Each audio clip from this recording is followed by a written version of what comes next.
141 सांसद, मतलब भारत के इतिहास में, दुनिया की बात कह सकता हूं मैं, लेकिन भारत के इतिहास में 3 दिन में 141 सांसद, 48 सांसद राज्यसभा से और 92 सांसद जो हैं वहां से लोकसभा से निष्कासित कर दिए गए 93। और फिर भी सड़क पर उतरने को तैयार नहीं है इंडिया गठबंधन। कह रहा है कि हम 22 को जो है बंद करेंगे। अबे 22 को क्या करोगे? 22 को तो संसद अपने आप ही बंद हो जाएगी। उसका अंतिम दिन है इस सत्र का, शीतकालीन सत्र का। सिंह जी से कहा कि आप मुख्यमंत्री रहे, वरिष्ठ नेता हैं, आप कहिए राहुल गांधी चुप क्यों है? ईवीएम पे बोलते क्यों नहीं? राहुल गांधी बोले, सोनिया जी बोले, खड़गे साहब बोले, पूरी कांग्रेस पार्टी लीड करे और इंडिया गठबंधन को लीड करे इस ईवीएम के मसले पर, तभी देश बचेगा, अन्यथा देश नहीं बचेगा। और मैं समझता हूं जो पहले भारत जोड़ो यात्रा निकाली थी, राहुल गांधी को अगर अभी यात्रा निकालनी है तो ईवीएम हटाओ, भारत बचाओ यात्रा निकालनी चाहिए, तभी देश बचेगा। नहीं तो सबकी आंखों के सामने सब बर्बादी सबको दिख। राजकुमारी, ज्यादा खतरनाक शातिर व्यक्ति इस देश में कोई नहीं है जो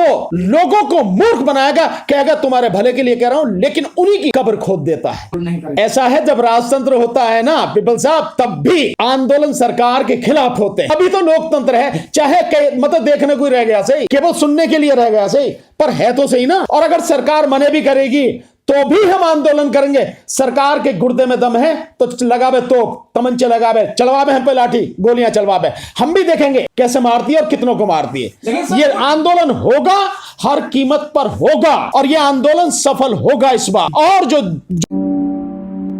141 सांसद, मतलब भारत के इतिहास में, दुनिया की बात कह सकता हूं मैं, लेकिन भारत के इतिहास में 3 दिन में 141 सांसद, 48 सांसद राज्यसभा से और 92 सांसद जो हैं वहां से लोकसभा से निष्कासित कर दिए गए 93। और फिर भी सड़क पर उतरने को तैयार नहीं है इंडिया गठबंधन। कह रहा है कि हम 22 को जो है बंद करेंगे। अबे 22 को क्या करोगे? 22 को तो संसद अपने आप ही बंद हो जाएगी। उसका अंतिम दिन है इस सत्र का, शीतकालीन सत्र का।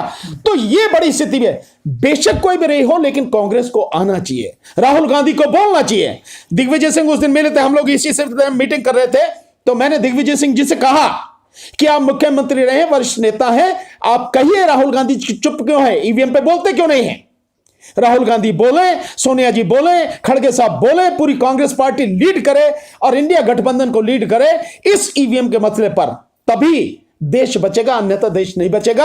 और मैं समझता हूं जो पहले भारत जोड़ो यात्रा निकाली थी, राहुल गांधी को अगर अभी यात्रा निकालनी है तो ईवीएम हटाओ, भारत बचाओ यात्रा निकालनी चाहिए, तभी देश बचेगा। नहीं तो सबकी आंखों के सामने सब बर्बादी सबको दिख। राजकुमार जी, अब अगर आप जानते होंगे कि ये लड़ाई नेताओं की लड़ाई नहीं है, नेता पक्ष में हो या विपक्ष में, सत्ता में हो या विपक्ष में बैठा हो, नेताओं पे फर्क नहीं पड़ता। ये लड़ाई जनता की लड़ाई है, क्योंकि सबसे बड़ा नुकसान किसको हो रहा? जनता को।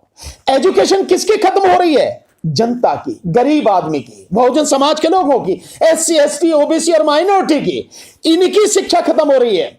स्वास्थ्य सुविधाएं किसको नहीं मिल पा रही? इनको नहीं मिल पा रही। इनमें कहां इनके पास स्थिति ऐसी है कि ये लोग जो प्राइवेट हॉस्पिटल से नर्सिंग होम है उनमें जाके इलाज करा लें अपना, जिस तरह की सारी स्थिति है। और कहां इनके पास रोजगार है, कहां इनके पास नौकरी है, कहां इनके पास सुरक्षा की व्यवस्था है, मजदूर खाने के लिए रोटी नहीं है, और चीजें क्या होंगे? तो सब कुछ बर्बाद हो रहा इनका।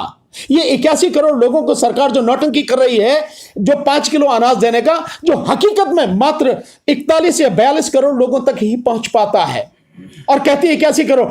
81 करोड़ लोगों को तो सरकार मानने ही कि उनकी बुरी स्थिति है। तो सबसे बड़ा नुकसान इन्हीं को होगा। और मोदी से ज्यादा खतरनाक शातिर व्यक्ति इस देश में कोई नहीं है जो लोगों को मूर्ख बनाएगा, कहेगा तुम्हारे भले के लिए कह रहा हूं, लेकिन उन्हीं की कब्र खोद देता है। नहीं करेंगे। ऐसा है जब राजतंत्र होता है ना पीपल साहब, तब भी आंदोलन सरकार के खिलाफ होते हैं। अभी तो लोकतंत्र है, चाहे मतलब देखने को ही रह गया सही, केवल सुनने के लिए रह गया सही, पर है तो सही ना।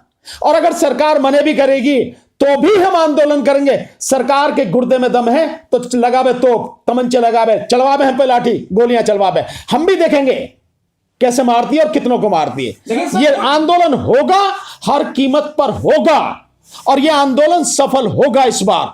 और जो विपक्षी पार्टियां हैं, जो दल, जो लोग घरों में बैठे हैं, चुप बैठे हैं, जिनकी जिम्मेदारी इस आंदोलन को लड़े। अगर वो नहीं करते हैं तो भी हम आंदोलन करेंगे और एक दिन विपक्षी पार्टियों को इस आंदोलन में शामिल होना पड़ेगा। हम मजबूर कर देंगे उन्हें। देखिए, सड़क पे आना मेरा जन्मसिद्ध अधिकार है, मेरा मूल अधिकार है, और यह भी कानूनी और संवैधानिक अधिकार है। तो मैं कानून से बाहर काम नहीं कर रहा, मैं संविधान से बाहर काम नहीं कर रहा, मैं कानून और संविधान के दायरे में काम कर रहा हूं। रही अब मैं सुप्रीम कोर्ट क्यों नहीं जाता? सुप्रीम कोर्ट में ऑलरेडी ईवीएम के खिलाफ पिटीशन पड़ी हुई है, पीछे जितनी भी पिटीशन थी सारी डिसमिस कर दी गई। तो मुझे सुप्रीम कोर्ट से क्या मिलेगा? मैं तो जानता हूं ना कि सुप्रीम कोर्ट से कुछ मिलने वाला नहीं है मुझे। सो जब मुझे मिल ही नहीं रहा सुप्रीम कोर्ट से, तो मैं सुप्रीम कोर्ट के दरवाजे पर क्यों जाऊं? मैं जाऊंगा सुप्रीम कोर्ट के दरवाजे पर, मैं चीफ जस्टिस साहब से गुहार लगाऊंगा, मैं अदालत से गुहार लगाऊंगा, लेकिन जब लगाऊंगा कि जब पूरे देश में जन आंदोलन खड़ा कर दूंगा। जन आंदोलन खड़ा करने के बाद मैं कोर्ट के पास जाऊंगा और कहूंगा कि इतना बड़ा अन्याय हो रहा, आपके अलावा इसे कोई नहीं हटा सकता, अन्यथा देश में जन आंदोलन चलेगा।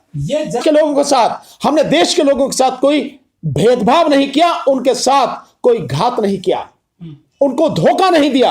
लगातार हम ईमानदारी से देश की बात, देश के लोगों की बात, आम जनता की बात, गरीबों की बात, शोषित पीड़ितों की बात लगातार उठाते हैं। इसीलिए लोगों का विश्वास है और इसीलिए लोग हमारे साथ जुड़ने को तैयार हैं और इसीलिए लोग हमारे साथ में जुड़ रहे हैं। तो ऐसे ही आंदोलन बनेगा। सर आप और बताए दे रहा हूं, हम तो कर ही चुके हैं कुछ शुरू। इस देश के लोगों को भी एक दिन लड़ना पड़ेगा, सरकार से लड़ना पड़ेगा।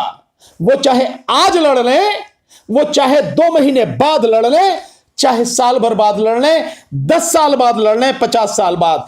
एक लड़ाई सरकारों के माध्यम से जो गंदगी फैलाई गई और जो सरकारें फैला रही हैं, जो नेता फैला रहे हैं, इनके खिलाफ इस देश के लोगों को लड़ना पड़ेगा। जब भी वो लड़ना चाहें उनके ऊपर है।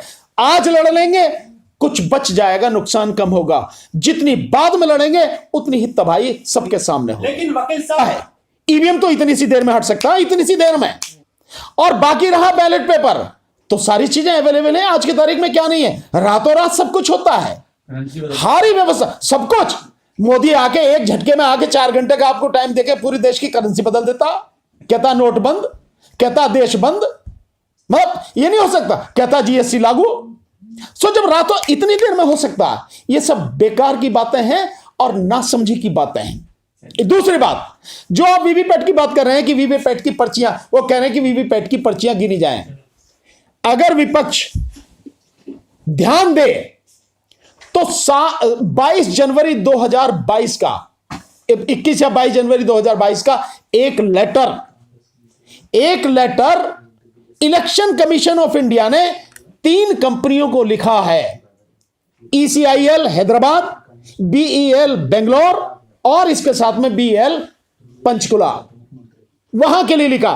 क्या लिखा है उसमें? लिखा है कि 17.5 लाख वीवीपैट जो आपने हमें दी 2017 में, उनमें से 37% यानी 6.5 लाख वीवीपैट खराब हैं।